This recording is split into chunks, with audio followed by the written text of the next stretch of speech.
I hereby introduce to you Mr. Michael Veazey. Well, ladies and gentlemen, welcome back to the show. Today I'm very happy to welcome back one of our guests that we had before. He was talking about an area which I think is not being talked about enough, and is an expert in this area, which is even better. And that man is Coran Woodmass from the FBA Broker. They specialize in buying and selling FBA businesses, and apparently that has been going off the charts. So Coran, welcome back. Thanks, Michael. Thanks for having me back. So I can see a very exotic background you've got there, sort of oriental looking cherry blossom or something. Where are you? Yeah, it's a strategic move. I'm in Da Nang, Vietnam right now. So Da Nang's right in the middle of Vietnam. We're here for a wedding, actually. Friends are getting married in a couple of weeks, and it's right on the beach, so it's awesome. Yeah. Oh, wow. So you're not there for pleasure rather than business, but I understand you've been out in Thailand as well. Yes, yeah, spent quite a bit of time in Thailand this year, or last year and this year, around six months. So yeah, the Southeast Asia region is a hotbed for FBA sellers. So it's great to get out and meet people in person where I can, and we'll be coming back to Europe and the UK over summer as well to catch up with FBA sellers over there too. Wow, so really living the digital nomad lifestyle. Excellent. So Yeah, Colin, you came on a few months ago to talk when you were just basically kicking off your business with FBA selling, although I know you've been involved in buying and selling online-based businesses for several years. But just for a quick reminder for those who didn't catch that one, just give us a sort of 2-minute history of yourself. Sure. So basically, about 4 years ago now, my wife and I left Australia. I was working in an executive position for doing digital marketing for a large travel brand, basically. I was doing my own online marketing stuff on the side, and pretty quickly after we started traveling, we sold our house and decided to go into it full time. I took some of that capital and started investing in online businesses and websites and the like. It wasn't all rosy. Some of them didn't pan out really well.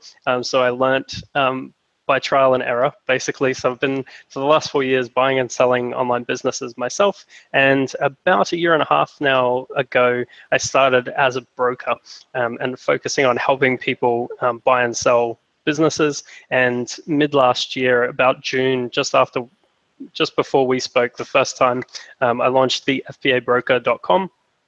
And we focus exclusively on e-commerce businesses that have an Amazon component for one channel of income, at least. Wow, so that's quite the history. So tell us a little bit more about the whole thing of selling an FBA business. I mean, can you actually sell an Amazon business? Because obviously, in theory, your Amazon listings and your Amazon account, as I understand it, don't actually belong to you. They belong to Amazon. Sure. So we did go through this last time, but I want to do this again because there's been some, basically some updates since we last spoke. There's been a lot of changes in Amazon. Of course, as you know, they never change things without letting us know. So basically, it boils down to, the short answer is yes, you can sell an FBA business. What it really boils down to, though, is what type of FBA business you have. And we can go into the other things that make your business more attractive in a minute, but I'd like to start with the type of FBA business, because a lot of people lump FBA into one thing. So the first is retail arbitrage or online arbitrage type businesses.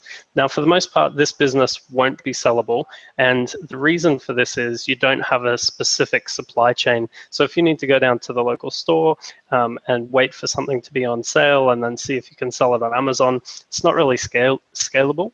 A buyer won't really want to pick that up and run with it, even if it's making good money, which some people find that surprising. So some businesses are not saleable. I can understand about the retail arb side of things. So is it specific to the supply chain side of things that you need to have a very ongoing supply chain in order to make it sellable? Is that the sort of criterion for sellability? Yes, and that leads into the next type of business, which is a more traditional wholesale or retailer.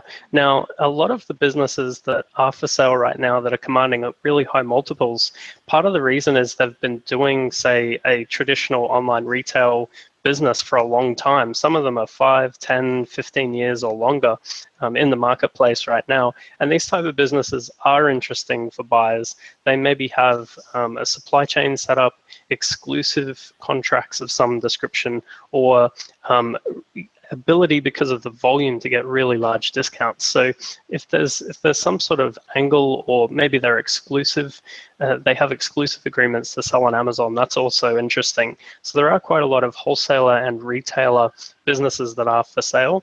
And yeah, the major difference with those two models, even though they're kind of similar in one way, is the supply chain. So if it's a solid supply chain that you can hand over, then yes, this is more sellable too, and buyers are more interested in that type of business.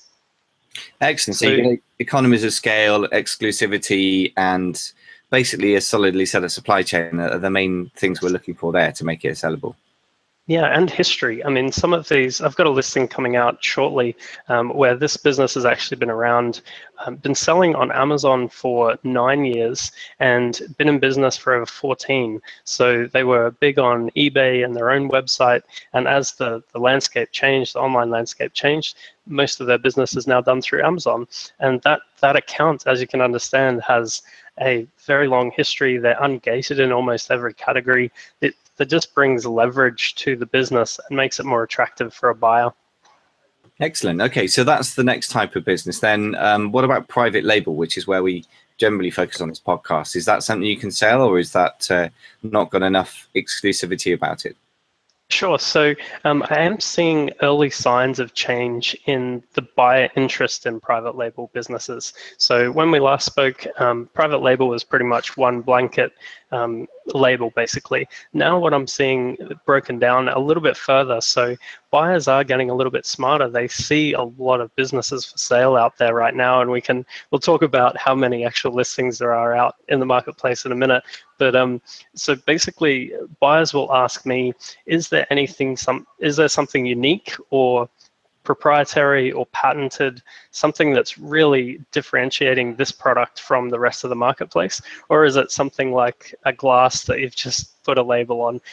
Those type of businesses where it's just slap a label on and punch out a lot of products, they still work. The thing that you need to be very aware of is this type of business is not a buy and forget. So oftentimes you'll need to work with the buyer as part of the transaction on how to come up with new products for them to keep growing the business. Because over time, if they just have very generic products, it will dip, and buyers know this. So that's one way we're looking to sell these. The other way is actually creating something unique, proprietary, bundling items. This type of thing is very popular and can make your business more sellable in the private label space. Makes sense. And it's very interesting that you're saying that since we last spoke, which is, I don't know, a few months ago, wasn't it? But in September-ish, that buyers have got more savvy about what private label is and isn't. Because that would always strike me that it was going to be a bit unfair on the buyer, in the sense that a savvy seller is just going to sell them something which they've just put a private label on and literally nothing else. That's going to get competed out of existence within a few months if you're not careful. Yeah, absolutely. And buyers are noticing this. So yeah, they're getting savvier. So, okay, so the market for businesses is actually changing as well. So yes. Tell us then a little bit, you told us about the sort of valuing of business before, but I think it sounds like things are changing a bit as the buyers get more sophisticated and as the market for FBA businesses matures a bit. So tell us about how you value a business, because that's obviously something, when we see the dollar signs as the sellers, but this is the bit that gets the juices flowing, right? Yeah, sure. So I've broken it down to around 9 factors that are really critical when it comes to valuing a business that I look for, and more importantly, what buyers are really looking for. And depending on the amount of buyers at any one time, this may change, but this is a good idea or overview of what we look for. So the first thing is the type of FBA business. So we've just discussed that the more defensible and sustainable your business is, the better. So that comes into play. There are buyers that only want to buy one specific type of business. I've got a couple of buyers right now that are only interested in patented or very unique products. So having brand registry as well is one version of defensibility that also helps.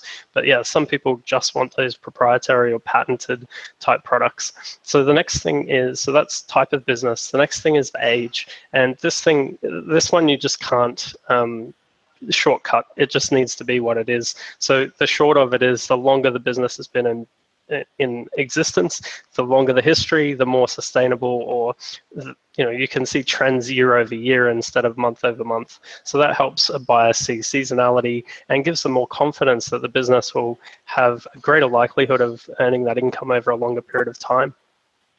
The next thing is income channels. So basically, the more income channels you have, the better. And what I mean by this is, say you're just selling on Amazon US or UK. So that's one channel. Now, buyers are interested if there's multiple Amazon channels, Amazon marketplaces, for instance. Other platforms also help with this. So things like Jet, eBay, all those type of online platforms are also great. Having an online e-commerce store is awesome. I think there's not as much weight given to an online or e-commerce business in this environment, but it also comes into play. And it also depends on the percentage of income. So if 98% of your income is coming from Amazon US and 1% coming from Amazon Europe or UK as well, and then another 1% from your website, that's not going to cut it. There needs to be at least 30% from another channel that's solid and has history for it to even really matter in that case. And the next thing we look at is how much time it takes for the owner to run the business. This is really important. You need to keep a track of this. If it's more than, say, 10 hours a week, you will limit your buyer pool. So depending on the business, if it's making a lot of income and someone can leave their job and then run this full time, that's a different story. For the most part, to get the widest buyer pool possible, you want to have legitimately the least amount of owner time needed to actually run that business and earn that income. The next thing we're looking at now, more than in the past, is the history and the account health of the Amazon Seller Central account itself. Things like all the seller metrics, basically, A to Z compliance and that type of stuff really comes into play. Buyers are also getting really savvy with things like reviews. There's a number of online platforms out there.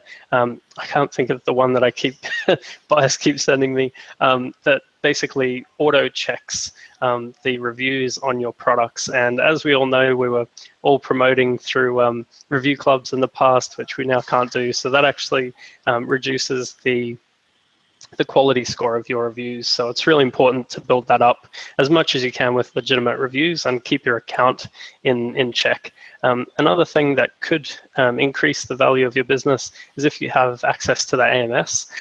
This is really cool. The extended ad capabilities are really good. It doesn't add to the multiple, but it makes your business more interesting. The next thing is similar to last time, competition.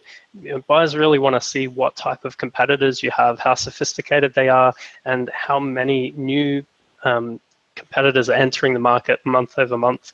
So that's something to keep an eye on. Maybe worth diversifying if you're seeing a lot of competitors coming into your one vertical or your highest selling products. Next thing is the trend of the business itself. So as I was saying before, if you've got a few years history, you can actually look year over year and see how the business is trending as a whole. And it's not enough to just expand with more products necessarily to grow that trend. Buyers will be looking at how does this top selling product perform month over month, year over year. So that's really important. The next thing is how much cash flow this actually makes. So last time we spoke a little bit about EBITDA and or seller discretionary earnings, as it's commonly called. This is the amount of cash that's left over after you're actually running the business, before tax and all that sort of stuff you pay. So it's the amount of working capital or free cash flow a buyer can have access to by buying a business. And typically, the higher that number, the higher the multiple can be. It's kind of crazy. The bigger the business, the more you'll actually make for it in most cases, everything else being equal. And now here's a bonus point for multiples is, and this isn't necessarily for the value as much as the sellability. So if you have tax returns, so if you've got clean books for the last 2 years and more, this can actually impact who you can sell the business to. So in the US specifically, if you're a US seller paying tax in the US and you've got a US buyer, so this won't apply to everyone, you can actually go through the SBA process to get loans to buy small businesses. This is a Small Business Administration in the US. So that gives buyers the ability to go out and get finance to purchase your business. So obviously more buyers can then look at buying your business. In the UK, there would be similar programs as well. I haven't come across many transactions specific to the UK just yet, but I know they would be out there as well. Wow, so that's a huge checklist. I think in many ways that's the kind of checklist for anybody who's trying to run a decent business, but specifically a decent Amazon business. So keeping your Amazon account clean is actually got for example, a knock-on effect on the value of the business. It's not just something that you're worrying about just for the survival of your business, but the value of it. Just a few things then to try and guide ourselves through this very comprehensive list. And obviously we will have a blog post. This is particularly relevant, I think, for something as technical as this. We'll put it up at amazingfba.com/Coran, CORAN for November, if you're listening. So Coran, tell us a little bit about the balance between these factors. Obviously we've got 9 different factors. That's quite a huge thing to take in. Which would you say, let's 80-20 this, which is the single most important factor? Sure. So I think personally, there wouldn't be one single factor. I think we could rank them as far as how it directly impacts the multiple. So let's talk about 2 businesses that are side by side. They're a private label business and there's something unique about the business. So if you've got 2 businesses making 100,000 a year, let's say, I would say everything else being equal, similar product range and that type of thing, the age is probably the most important part. And like I was saying, that's just something you can't shortcut. If one business is 4 or 5 years old and the other is 1 to 2 years old, obviously that 4 or 5 year old business, the longer it's been around, the more it's going to be worth. So that's number one. Takes patience, and buyers pay a premium for this because they can see more history. So that would be my take on it. The second most important thing is income. So the higher the income is, the better for the most part, and you'll get a better exit basically. But the more diversified that income and the product line is, the better as well. So age, number one. Number 2, size of the business. So the higher the income, the better, which sounds obvious because obviously you want to sell for the most you can, but also diversification is right up there. So diversifying your traffic sources, your income sources rather. Traffic doesn't matter unless they're buying. And the product line itself, the marketplaces, etc., the products itself being unique in some way, that's a really good thing to have. Okay, so uniqueness and diversification of income channels and diversification of product lines, and basically. Yes. Okay, yeah, that's the main. And the sort of 30% rule is a very good rule of thumb. So unless you're selling sort of 30% via some other channel than say Amazon.com, then it doesn't particularly count. So that's one thing that's really worth bearing in mind. It's no good paying lip service and having your own e-commerce site and selling 1% of your stuff via that. Which that isn't hard to achieve, but getting significant sales other than on Amazon.com is the art, right? Exactly. Yeah. Okay. So tell us some numbers. So we've looked at working really, really hard to make the business as attractive as possible to buyers. What sort of multiples of? So how do you actually value? Is it a multiple of the cash flow, or is it based on revenue? Yes. Yeah, that's correct. So it's definitely the free cash flow.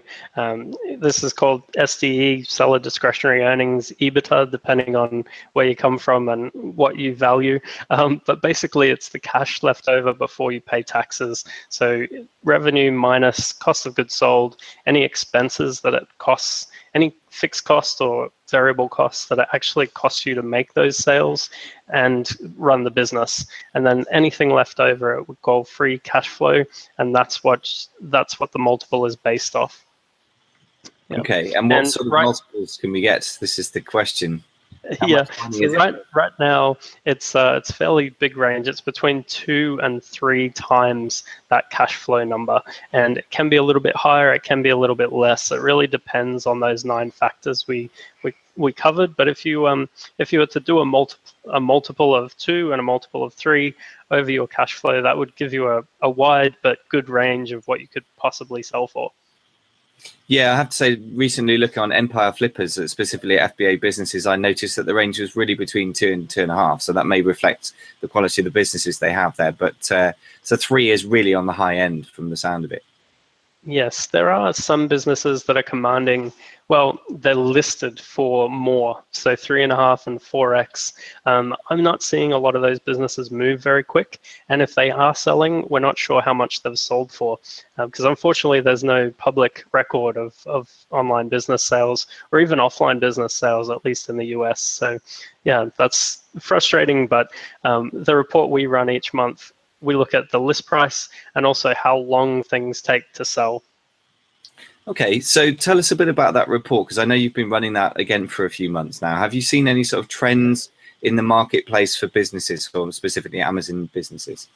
Oh, absolutely. So this report is only, to be included in this report, a business has to have at least one channel of income from Amazon. So it's e-commerce only, so it's only physical products. It's not ebooks or any apps or anything like that. It's just physical products. So it's targeted more to the FBA community and FBM style community.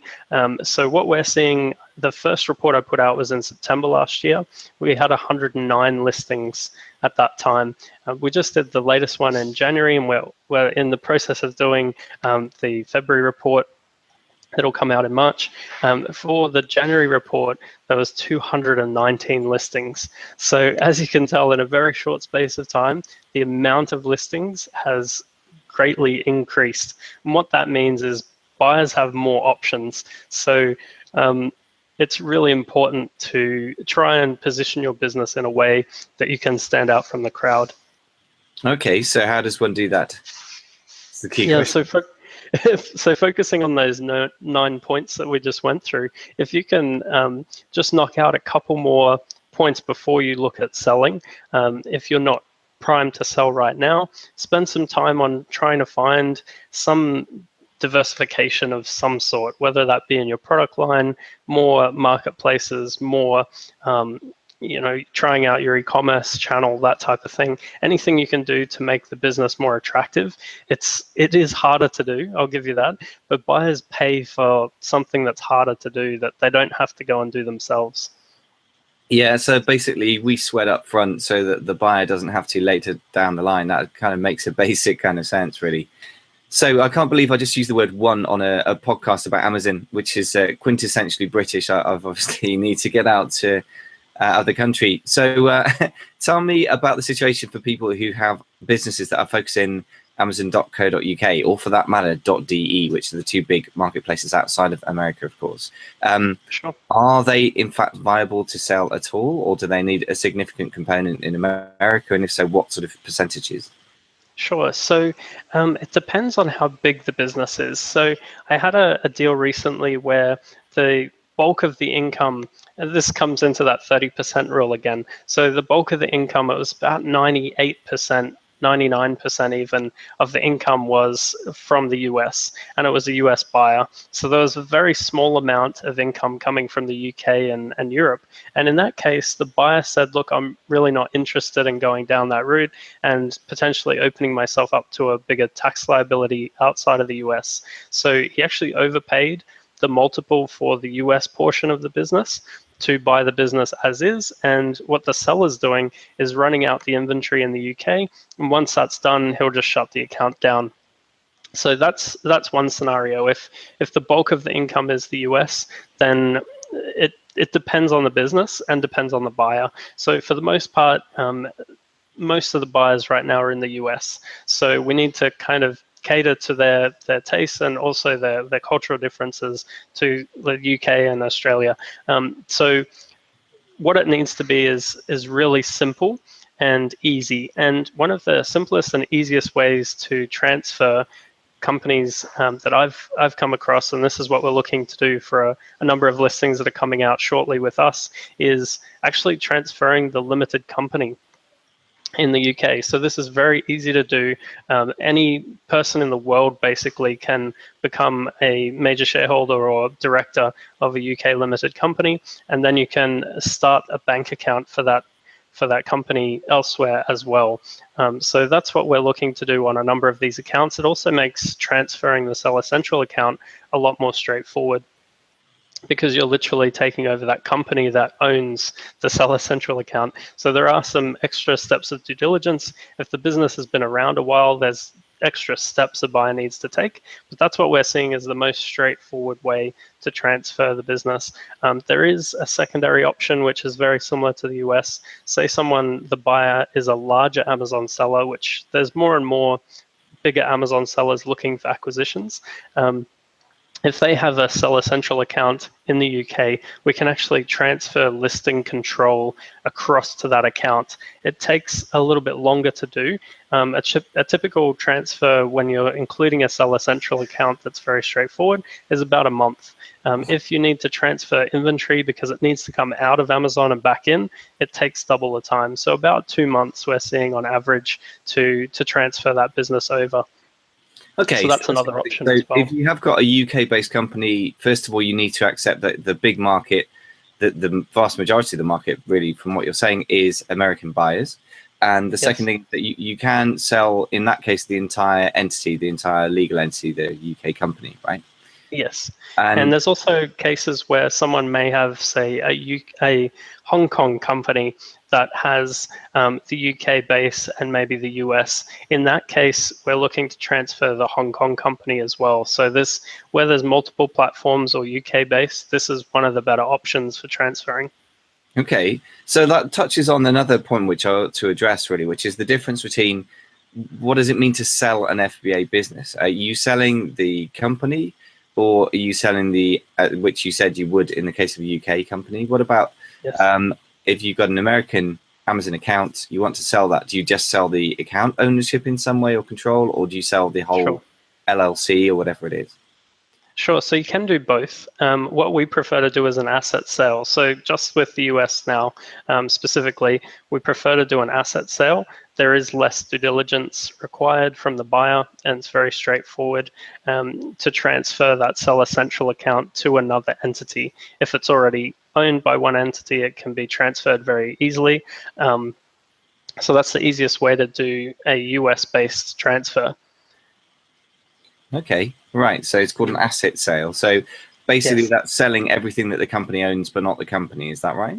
That's right. So if there's brand registry, if there's any sort of designs, molds that you have that come with the business, that gets transferred as IP or assets from that business to the buyer, and they take over that listing and the whole thing. Yeah.